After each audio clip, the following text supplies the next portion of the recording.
Hey, welcome back. So let me ask you something. Imagine you have a magical piggy bank, but this piggy bank doesn't live in your room. It doesn't live in a bank building. It doesn't live anywhere you can actually touch. It lives on the internet. Sounds weird, right? Like, how do you know the money is real? How do you know nobody can just steal it or fake it? Well, that's exactly what Bitcoin figured out. And today, I'm going to break it all down for you. Even a 5-year-old will get this. Let's go. Okay, so first, let's talk about how we pay for things today. When you buy something online, a game, a toy, a movie, what actually happens? You type in your card number, the money leaves your account, and it reaches the seller, right? But here's the thing nobody tells you. There's a middleman in between. Your bank, the credit card company, maybe even 2 or 3 companies all sitting between you and the person you're paying. And guess what? They all take a little cut, like a toll booth on a highway. Every single time you pay for something, someone's collecting a fee. And you have to completely trust them. Trust that they won't freeze your account. Trust that they won't lose your money. Trust that they'll keep your personal details safe. Now, most of the time, that works fine. But what if the bank makes a mistake? What if the government says, sorry, we're blocking your payment? What if your card company gets hacked? People have been trying to solve this problem for years. How do you send money to someone anywhere in the world without a middleman, without a bank, without someone controlling it? And then, in 2008, someone figured it out. The year is 2008. The world is in a massive financial crisis. Banks had made terrible decisions. Millions of people lost their homes, their jobs, their savings.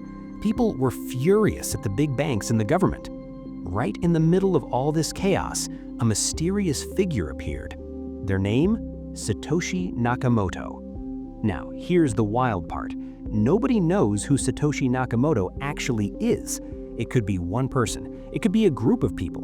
To this day, total mystery. But what Satoshi did was revolutionary.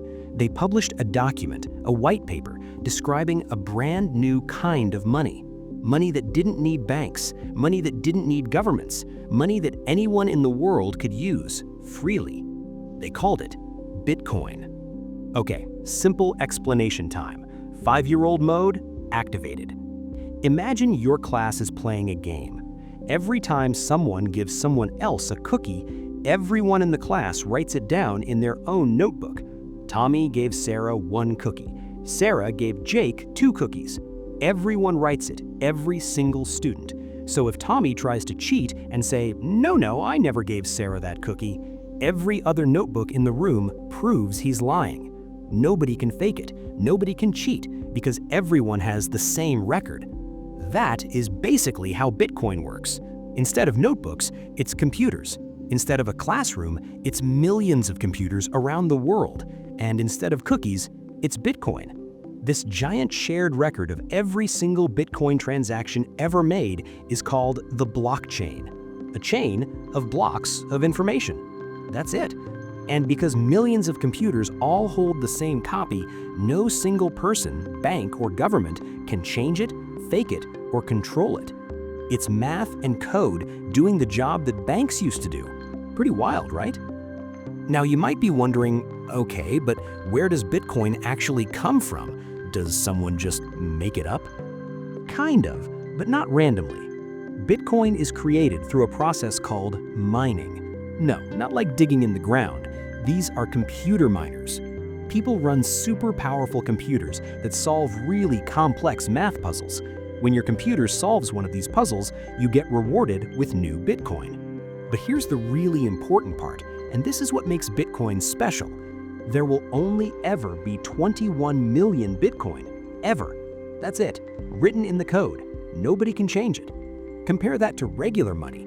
Governments can just print more dollars whenever they want. More money equals each dollar is worth a little less. That's called inflation, and it eats away at your savings like a cookie monster. Bitcoin can't do that. The supply is fixed, forever. That's why many people compare Bitcoin to gold. It's rare, it's hard to get, and there's a limited amount of it in existence. Okay, big question time. Why is Bitcoin worth anything? A dollar bill is just a piece of paper.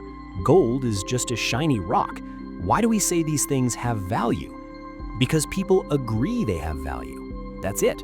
Seriously. A dollar is worth something because millions of people agree it is and trust the system behind it. Bitcoin is the same idea, except instead of trusting a government or bank, you're trusting code, math, a system that nobody controls and nobody can manipulate. And more people are starting to trust it. Big companies are buying it, countries are adopting it, huge investment funds are putting money into it.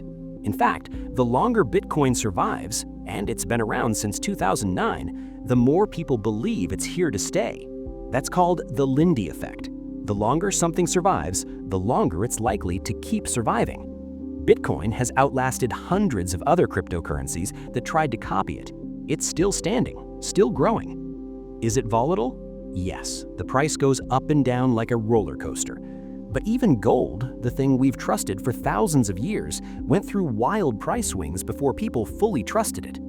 Is Bitcoin the future of money? Will it take over the world? Will it crash to zero? Honestly, nobody knows for sure, but what is clear is that the technology behind it has already changed how we think about money forever. If you found this video helpful, smash that like button, share it with a friend who keeps asking, but what is Bitcoin? And subscribe so you don't miss our next video where we break down how the blockchain actually works, step by step. See you there.